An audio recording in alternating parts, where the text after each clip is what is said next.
Hello, future Scentsy directors. Welcome to week 13 of our Scentaholic leadership program. Can you believe we only have 6 weeks left of our program? We're getting so close to the end, and look, boy, we're almost done reading our book too. So during these next 6 weeks, I want you to ask yourself, what can you do during these next 6 weeks, and are you willing to do it in order to really promote yourself as high as you can during this program that we're in? But so think about that. But let's move on to our week 13. This week we're going to be reading chapters 15 and 16. They're really short chapters. So I hope you guys enjoy those chapters as much as I did. But first I want to congratulate you guys for scheduling an appointment with your teams last week. Joda, Petra, and Sherlindra. I really thoroughly enjoyed reading what you wrote on our Superstar page. It was really heartwarming for me, reading your success stories, your experiences, and the gratification that you guys received from connecting with your teams. And I'm sure your teams enjoyed it just as much as you guys did. And I'm sure they appreciated you recognizing and reaching out to them and taking the time to make them feel special and connect with them. So I hope this challenge last week really helped you understand also as a leader how relationships are the number one thing in building this business. So congratulations, you guys. But keep in mind, just because this was our challenge last week, don't let it end there. I mean, keep those meetings going. Keep those connections going. Keep that recognition going. And, when you meet with your team over the phone or Skype or in person, whatever you guys are doing, try to schedule another date, in a month or every 2 or 3 months, whatever works best for you guys. And they keep up the great work. I felt like a proud mama as I read all your posts last week. So let's move on to chapters 15 and 16. Chapter 15 is called, I don't know if you can see that. Anyway, it's called Be a Proactive Leader. The opening quote in this chapter reads, "Always be in a position to influence results." I really liked this chapter.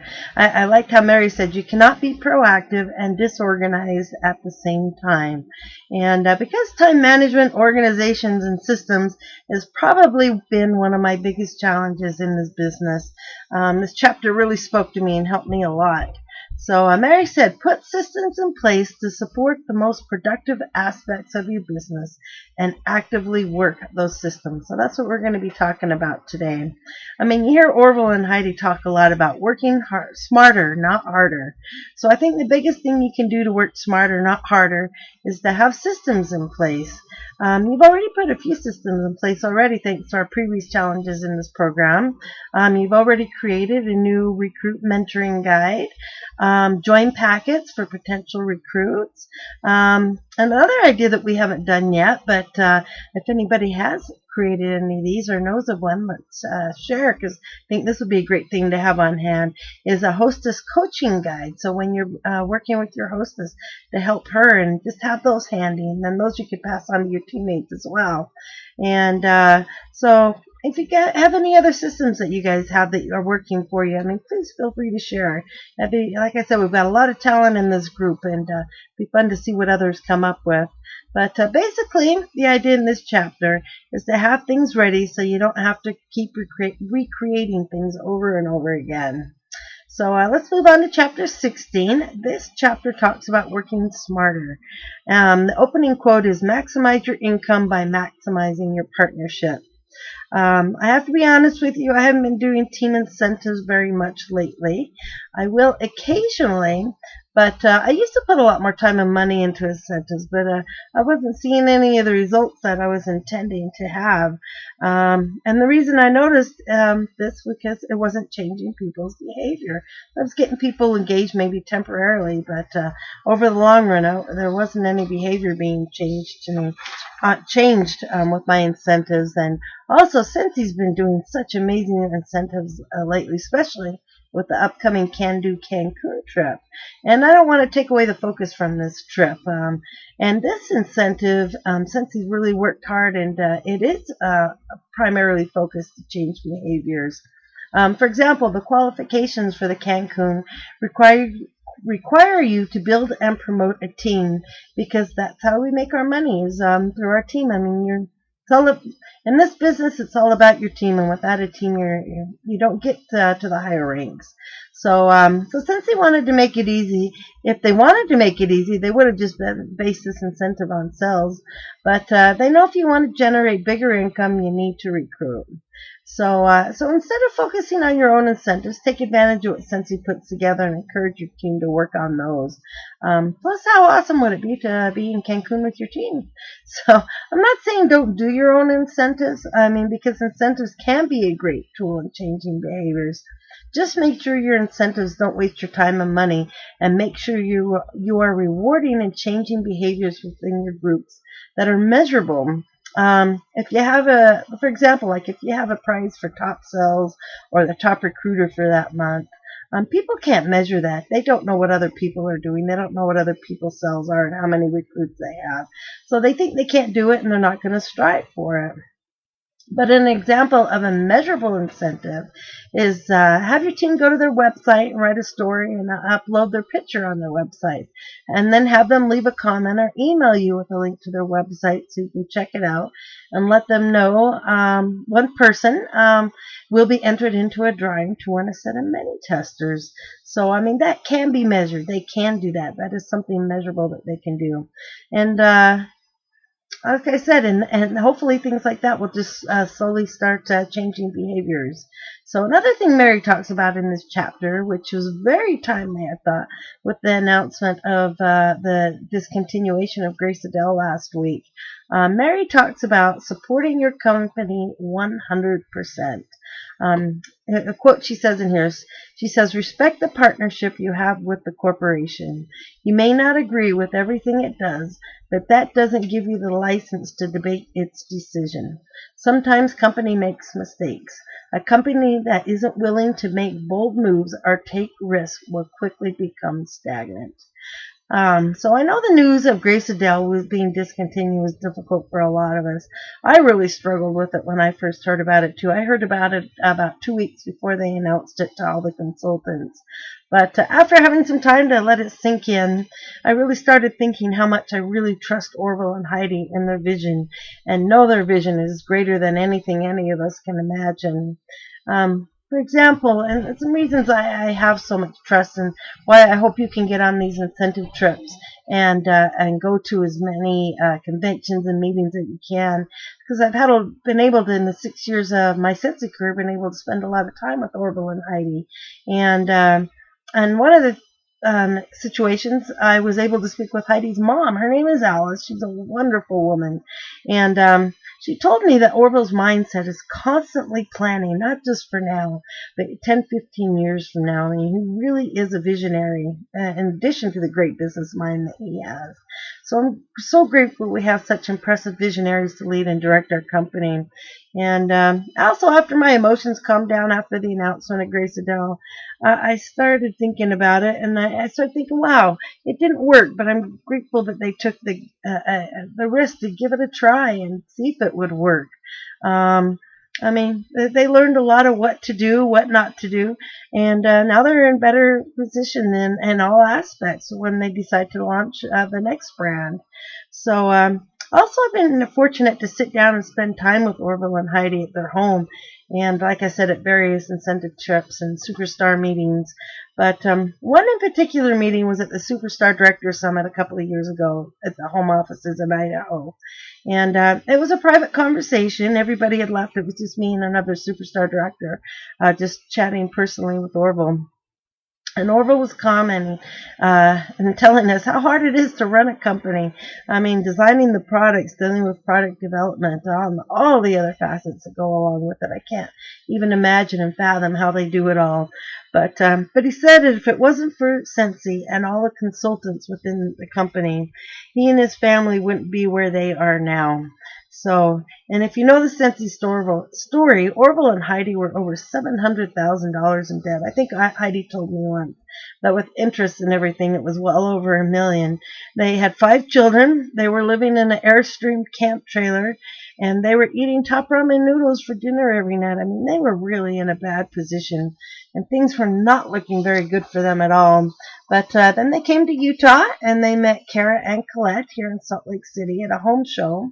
And Orville and Heidi worked out a plan with them to buy Scentsy, even though they didn't have any money. But Orville told me that if they closed the doors with Scentsy right now, he and his family would be okay and not have to worry for the rest of their lives. But he and Heidi don't operate that way. They have so much integrity, and so they've decided to dedicate their lives and their families to giving back to all the consultants and giving us the same opportunity that all of us has helped with their family have. So their goal right now is to grow this business and leave the same legacy for our children and grandchildren. So I also had a little bit of time I was able to spend with Orville's father at the Denver convention in 2010. Orville's dad was telling me, just how much Orville and Heidi contribute to the community. I mean, they have their Scentsy Family Foundation where they've got scholarships and other things they contribute to our charitable cause products that we have every catalog season. But there's so much more going on behind the scenes that you and I don't know about. One of the examples he gave me was there was an elderly woman in their neighborhood whose husband had passed away, and she couldn't make her mortgage payments, and the bank was getting ready to foreclose on her house. So Orville and Heidi, they purchased her house and gave her the deed to her home as a gift. And he was also telling me they've done similar things for military families as well who were in trouble. So apparently they do stuff like this all the time, according to his father. So that really tells you what authentic, genuine, caring, giving leaders we have. And I know that they're going to do everything they can to make this business successful and put us in positions where we can use our businesses to make a difference in the lives of others too and do what they've been able to do. I'm looking forward to that. But in the meantime, I get to work with you guys, and that is my gratification. So another thing I'm so grateful for in Orville and Heidi's leadership is after being so far in debt that they vowed to never go into debt again. Orville's really strong about not going into debt. He talked a lot about this at the Denver convention. So I mean, the Scentsy campus that they just finished completing, they were able to pay for all of that in cash. So because of these wise decisions, even though Grace Adele didn't go as they planned, they're still in an amazing, strong financial position. And they're able to spend millions to give back to the consultants who invested in Grace Adele. Because their primary concern is to make sure that the consultants don't pay the price for their mistake. And they want to make it right for the consultants. I mean, they truly care and genuinely want us to succeed. And if you watch the video that they put out last week, and especially the ending of it, you'll really understand what I'm talking about. So if you didn't have a chance to see that video yet, I encourage you strongly to go check it out. So another thing Mary talks about in chapter 16 is working on your weaknesses. Don't squander your strengths by neglecting your weaknesses. As a leader, you understand your weaknesses and you don't get discouraged by them, but let them encourage and help you build your business. She also talks about not doing anything you can dodge, discard, or delegate. So organization and detailed work, for those of you who know me, is not one of my strong points. But with Robert it is. He's good at that kind of stuff. So I've kind of delegated that to him. And we've kind of, took a while, but we finally figured out a system that works for both of us. And he does a lot of the things behind the scenes. And so I can focus more on the front line, where my strengths are stronger. So, but I don't want to spoil the rest of the chapter for you. I'm going to let you guys read that on your own. But so let's move on to our challenge this week. I want you guys to get your calendars structured. That's what I talked about in the post that we had. So this challenge is going to be all about creating a system and a structure for yourself. So hopefully you'll have a system in place to keep your business structured long after this program is over. For many years that hopefully you can pass on to your team as well. So what I want you to do is structure your calendars by weeks 1, 2, 3, and 4. For example, week 1, I want you to write down check terminations and call those scheduled to terminate. But keep in mind, Scentsy is now sending out email reminders each month. And sorry about that. They're sending out email reminders each month now. So there's no need to send another email to your team. Because a lot of times if people are terminating, they might have things going on where they're not checking their emails anyway. So reach out to them, give them that phone call, and give them a reminder of that. Again, work smarter, not harder. There's no need to double up on what Scentssy's already doing. And also, in case you guys didn't know already, I send out a postcard every month. Just a reminder to let people know that if they don't place at least a $150 order by the end of the month, that their contract will terminate. So again, since he's doing emails, I'm doing postcards. A phone call from you would be great. So that will help you work smarter. So another idea for week 1, get parties booked, deliver basket parties for the month. I mean, these are just a few ideas. Week 2, you could do watch training. It could be your training week. Watch training in the training center, especially the one that Scentsy offers the second Tuesday of each month. So make sure you're writing that on your calendars.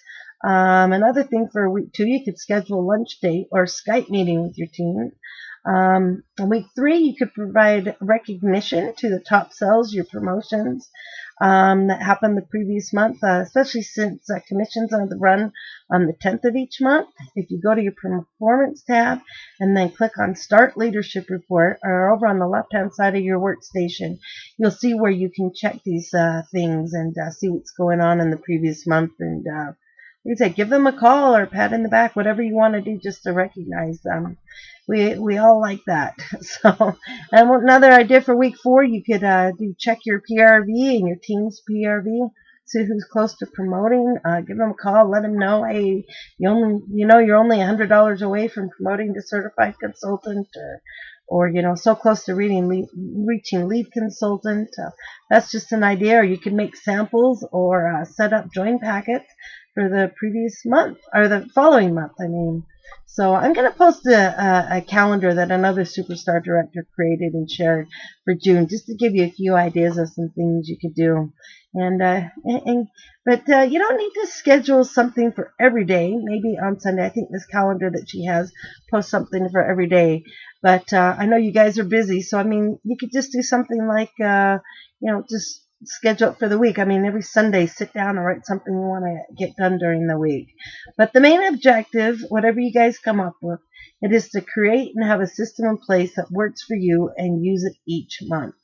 If you want to go further ahead, and start planning months and years in advance, even better. But for our challenge, we're just going to start doing just 1 month at a time for now. So then when you've completed your calendar, take a picture or upload your calendar and system to our Superstar page. I'd love to see it, and I know the rest of our teammates would as well. We might get some great ideas from each other. So let us know what you're doing each week, and let us know what's also a priority for you. I can't wait to see your calendars, and I hope what you're learning now in this program, you'll be able to continue to create systems that works for you long after this program and throughout your Scentsy career. So I heard a great quote today. I wanted to share it with you. I know I've gone a little long. Sorry about this, but I wanted to get a little more detail about Grace Adele. But anyway, I wanted to share this quote I heard today. It says, "Nothing can dim the light which shines from within." Again, nothing can dim the light which shines from within. So, if you've all got that light shining inside of you, I feel it on our Superstar page. And don't let anybody else dim that for you. So, I really appreciate you guys. And I can't wait to see what you guys come up with this week with your systems. Have a great week. I really love you guys, and I appreciate you guys so much. And we will be talking to you soon. All right. Have a great week. Bye-bye.